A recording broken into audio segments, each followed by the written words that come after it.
Cast World Cup coverage on digital radio, on the app, on your smart speaker, on Twitter, YouTube, Twitch.tv, and Facebook. Sportscast World Cup coverage.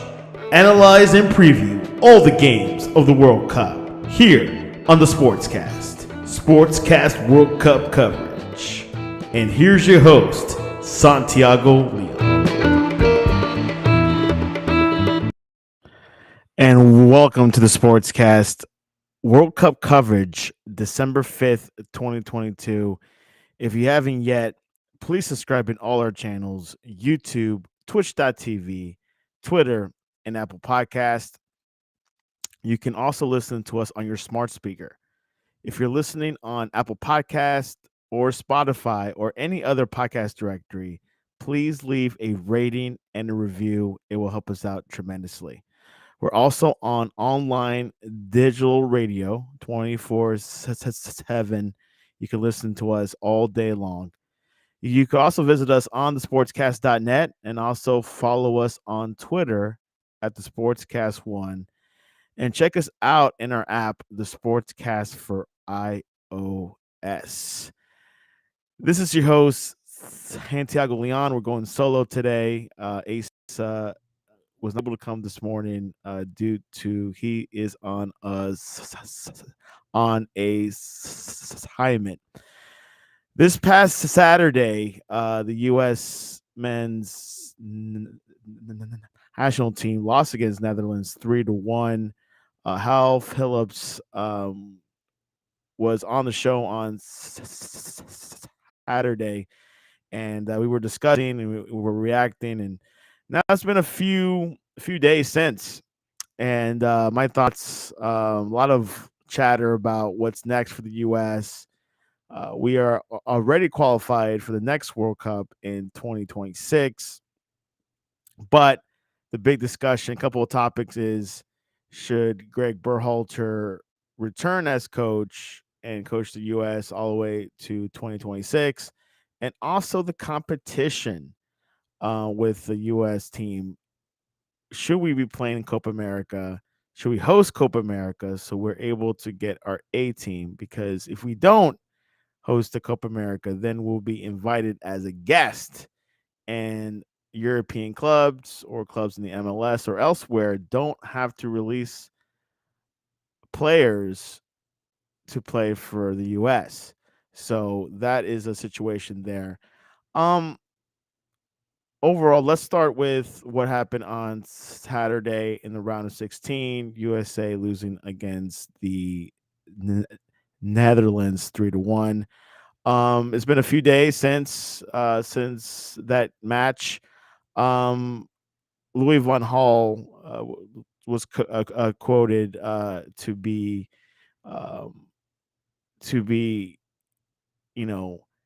he actually was saying about, hey, what is this? What's the whole situation with the U.S. and exposing them in the back line? Anyways, joining us, Asa. Welcome back to the Sportscast. How you doing?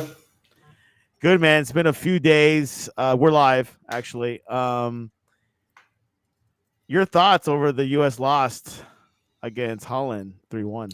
So first things first, I want to apologize to our viewers for my delay. A USB port on my computer has broken. If you listen to my to the latest podcast, that was the issue yesterday. It's the issue today. Hopefully, going to get that figured out. But my thoughts on sort of the game itself are connected sort of to my thoughts about the run, which is, we got beaten by a better team. And, like there was sort of a surprising moment, I think, early on in this game where it became clear that Netherlands didn't want to play, right? Like they wanted to sit back and absorb pressure and counter. And I think the way that one of the guys on the podcast put it was, they were a billionaires Canada, right? Like sitting back, countering when they could, and otherwise just like sort of being unbothered. Because the way that you beat America is make them break you down. So this was interesting for two reasons. One, I thought that the Netherlands was just going to come out, play their game, whatever. but they didn't. And that's such a sign of respect, right? Like if you look at like American soccer history, nobody changes their tactics to beat us, right? Like they just beat us or we beat ourselves or whatever. But Netherlands looked at our team and said, we don't really want to try to out soccer you. We're just going to out tactics you, which I think is really interesting. And the second thing is that when you are not the best team in the world, your depth takes a hit, right? We were not able to rotate our fullbacks and our six. And in that game, there were 3 goals that we gave up, and each of them were because one of the players who we could not afford to sub out throughout the group stage, shut down, right? Mentally shut down for a second. Tyler Adams on the first goal, Serginho Dest on the second goal, Jedi Robinson on the third goal. And, depth was going to hit us because we don't have any. But I'm very impressed with what we did here. It was ultimately as far as I'm concerned, a successful run. Netherlands is a good team. They have really good players. I think that sometimes people forget that, like, when you play a game, it's not just about you, it's about who you're playing. And Netherlands were good. They had a good coach. They had a good plan. They executed that plan. And even with all of that, who knows if Christian puts away that first chance in like the 3rd minute, who knows? So, I'm pretty pleased ultimately with this team. I wouldn't have started Ferreira, but outside of that, I don't know that there's much that you could have done differently. Asa, you sound very positive with the team. I think I agree with you as well. I think we had a great performance in this World Cup. I think coming from 4 years behind, not qualifying, I think this is a step up. We could have said, hey, we just, didn't get out of the group. Hey, that's fine. But I think reaching the round of 16 was great. And I think this group was tough, to be honest. Yeah, we could have done better, but I think reaching this far with a young squad with no World Cup experience, I'm pretty much content, to be honest.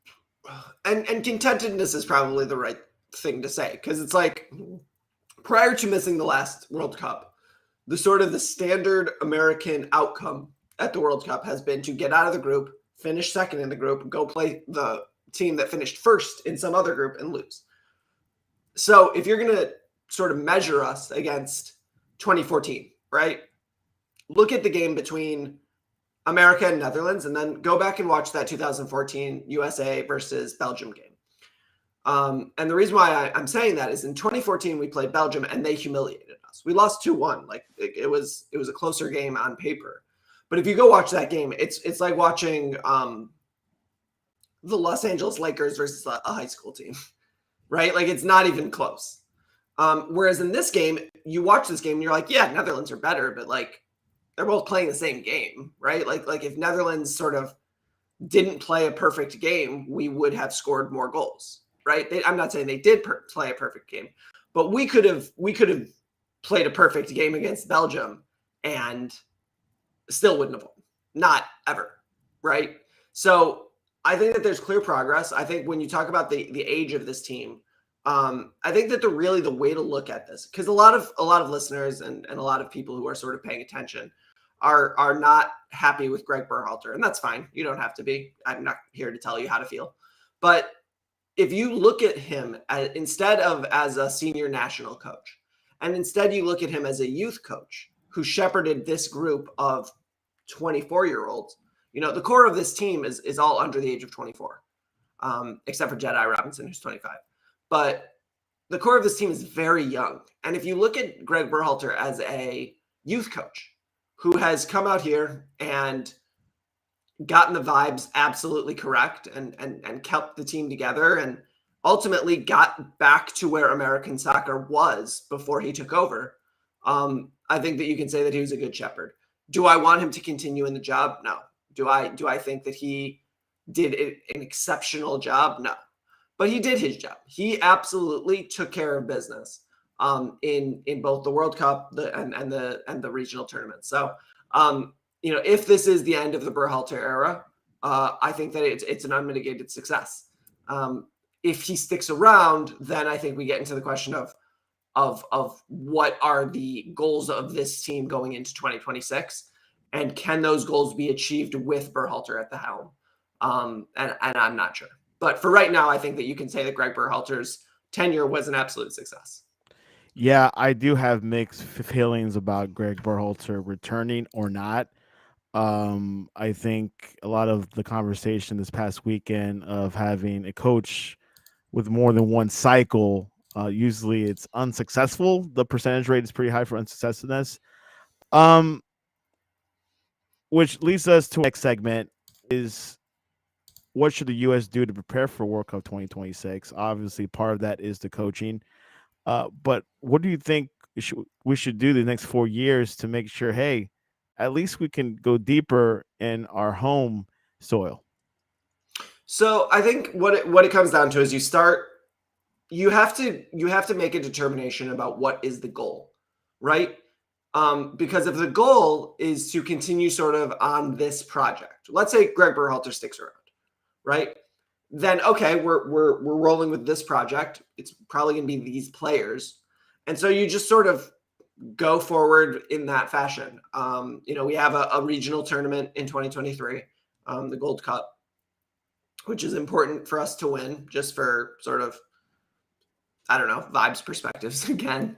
But what I would do is that there are some very obvious there's some very obvious holes in this roster, and you need to start patching over them. And you need to start saying, okay, we need to start developing depth at certain positions. We have a wealth of attackers. If any of our attackers got hurt, which maybe Gio did, maybe he didn't, it's not a huge problem, right? Like, we have the guys. We don't have a center forward. We don't have backup central midfielders. We don't have a backup six. We don't have backup fullbacks. And we have to replace our most important center back from this time. So really, it's about building depth. It's about bringing guys in and seeing if they can do the job and seeing if they can be part of that 2026 team. So I would start, what I would do today, sort of the first Monday after being out, is I would be reaching out to players who are going to be part of that cycle and saying, hey, let's go. Let's get ready. Let's start having those conversations. Ricardo Pepi is going to be 23 in 2026 or 22, whatever he is. He needs to be part of this conversation. Your youth players like Quinn Sullivan or Paxton Aronson or Cade Cowell or Caden Clark, these guys who have been with you in your youth setups, get them on the phone. Start bringing them in more often. A lot of our prospects at the central midfield and defensive midfield, they need to be brought in, right? Because Tyler Adams went 360 minutes. Jedi Robinson went 360 minutes. So really for me, the players who I'm calling, Jonathan Gomez, who has not declared whether he's going to play for America or Mexico, is a really talented young left back. He's someone who should get a call. Beyond that, you got to filter through the older players and find the younger players, because Walker Zimmerman, I think, will be 33 in 2026. Not to say that he can't do it at 33, but it's a risk, right? Tim Ream is 35. He's not going to be part of the setup. There's a whole bunch of other players who I think you can pretty confidently say will not be here. Aaron Long probably won't be here. Christian Roldan, Jordan Morris. These are sort of older players who have dealt with injuries and or difficulties. But finding out if Cameron Carter-Vickers and Eric Palmer Brown is your central back pairing of the future, great, good to know. We need to figure that out. But there are a lot of players who I think did not contribute in this cycle who will absolutely need to contribute in the next cycle. You mentioned striker Asa. We had Haji playing this World Cup. Josh Sargent. You also mentioned Ricardo Pepi. With this pool of strikers, the ones that were selected or not selected, do you think we got that striker lined up, or we haven't found him yet. I think we found him. He's just not. I haven't mentioned him because he's not officially declared as an American yet. Florian Balogun is a player who's currently playing in France, but he's employed by Arsenal. He is a striker. He's pounding in goals in France. The reason why he's not part of the setup yet is he can also represent England, and I think also maybe Nigeria. I'm not sure about that. Ghana, maybe. I don't know. There's a third country, but he has not decided who he's going to play for. If he decides to play for America, and there was a lot of smoke about that last summer, that he was close to committing. If he decides to play for America, he's the guy. If he's not the guy, then I think that, Josh Sargent will be 26 or 27, whatever, in 4 years. Ricardo Pepi will be 23. I don't think Haji Wright's the guy. I did not think that he had a good tournament. I don't think that he's ever played well for America. That's not, American senior. He played well for the youth teams. But I think that it's not really about the striker in the Berhalter setup, because we've filtered through 1, 2, 3, 4, 5, 6 strikers, 7 maybe. And none of them have looked good. So if 2 players don't look good, that's the player's fault. If everybody doesn't look good, that's the coach's fault. And maybe Berhalter designed a system to minimize the central forward because he knew that he didn't have it up there. But I thought that when Josh Sargent played, he played really well. He was far and away the best one. So, for the goals that we have as an American soccer community, which is, I think, ultimately to in a World Cup, is Josh Sargent good enough to do that? No, absolutely not. But is he good enough to get us to a quarterfinal, a semifinal, maybe? Yeah, absolutely. Especially in 4 years. So I would really take care to keep this core together. The Pulisic, Aronson Weah, MMA midfield, Jedi Robinson, Serginho Dest, Cameron Carter-Vickers. I'm sure I'm missing, somebody. Reina. That group needs to sort of stay together and be in as many camps as possible to make sure that they are sort of comfortable. Beyond that, I want to see a whole bunch of players. Is Jack McGlynn a guy? He's a player. He's a 20-year-old who plays in Philly, as a central midfielder. Is he a guy who can do it on the international stage? I don't know. I would love to know the answer to that question. And I think that we should take great pains to find out, right? Can Cade Cowell do it against international competition? These are things we need to know.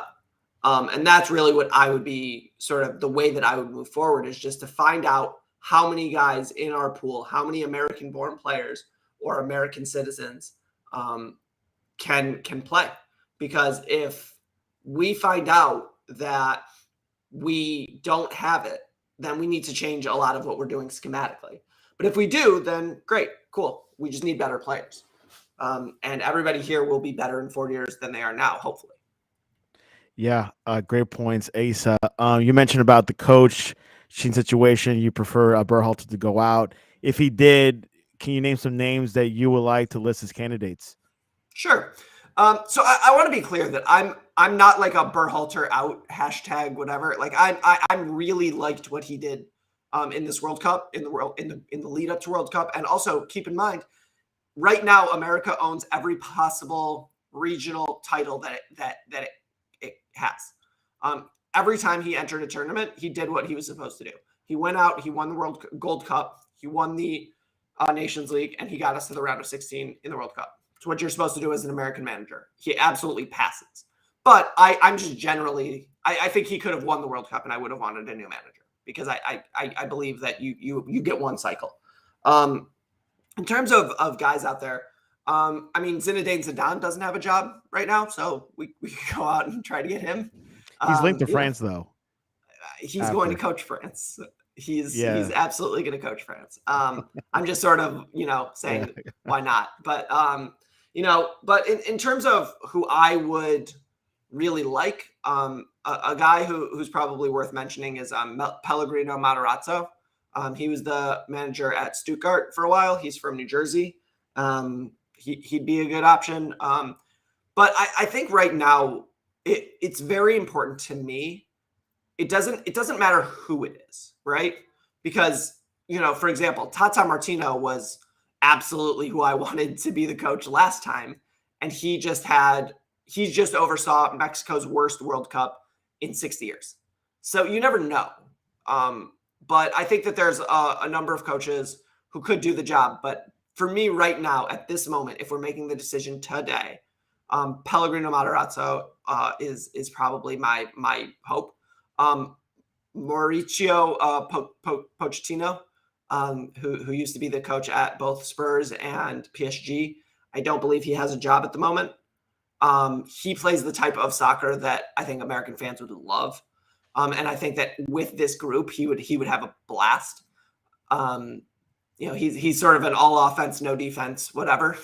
So I think that he might like stylistically fit us. But I think a coach who can take what Berhalter has input, which is a really solid defense and a really good vibes, and sort of take us to the next level in the attack, is the type of guy who you want. So keeping Greg Berhalter around as sort of a defensive consultant, I think would be a great idea. He's built a defense that was really effective. But I think if you want me to put down a name right now, it's Matarazzo. If I can get anybody in the world, it's probably Pochettino. You name all foreign coaches.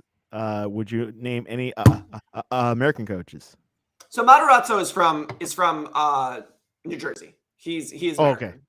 That's right. That's He right. just Sorry about. he just has a very, very Italian name. No. Pellegrino Matarazzo is absolutely from like Bayonne, New Jersey.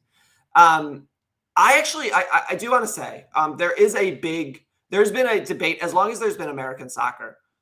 There's been a debate about whether it matters that the players are fundamentally American, right?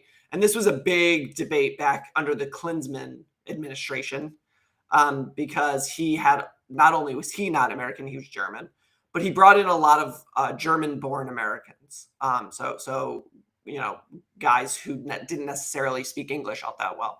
There's a big debate, and it gets into a lot of questions of like nationhood and who we are as Americans and blah, blah, blah, blah, blah. Long way of saying, no, I don't care that the person is an American to be the coach, because I don't think that there is a reason to.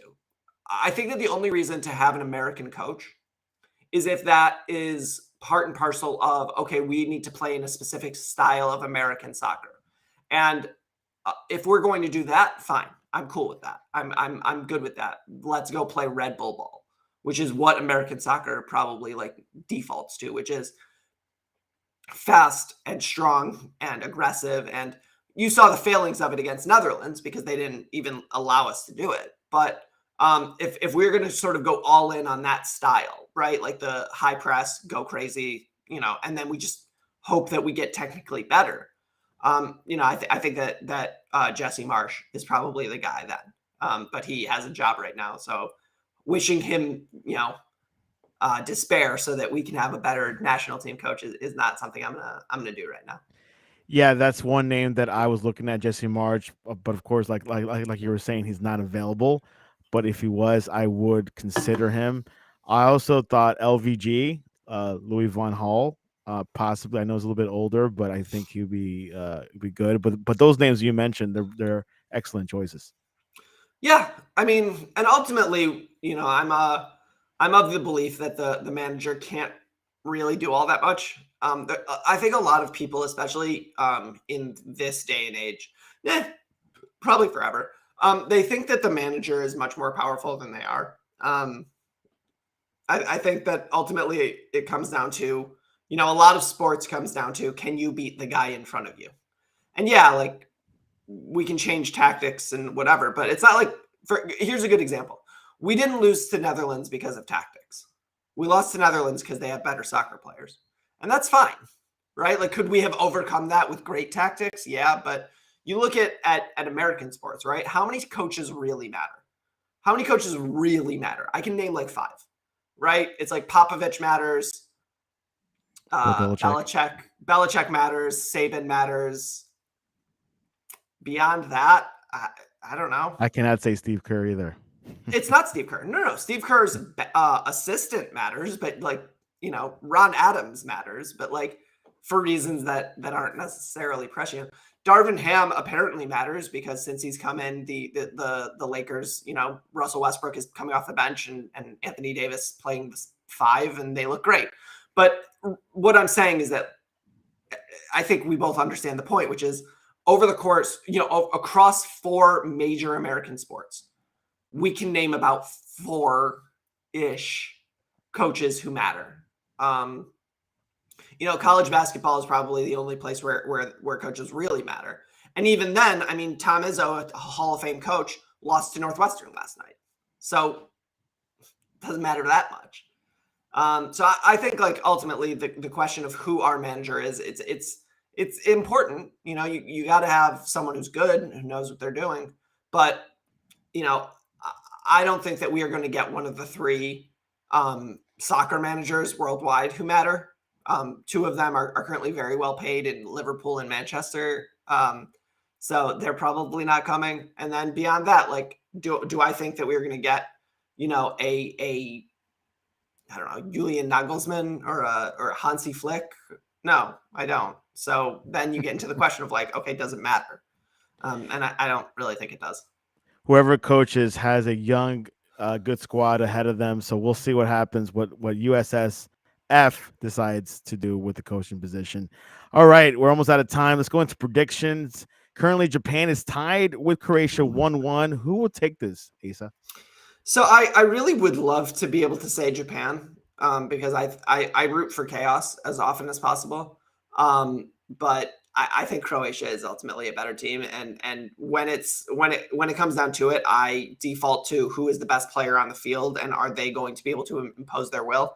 And Luka Modric is very good, so he's still good. Still good. Brazil versus Korea. Rumors have it Neymar will be playing in this game in some capacity.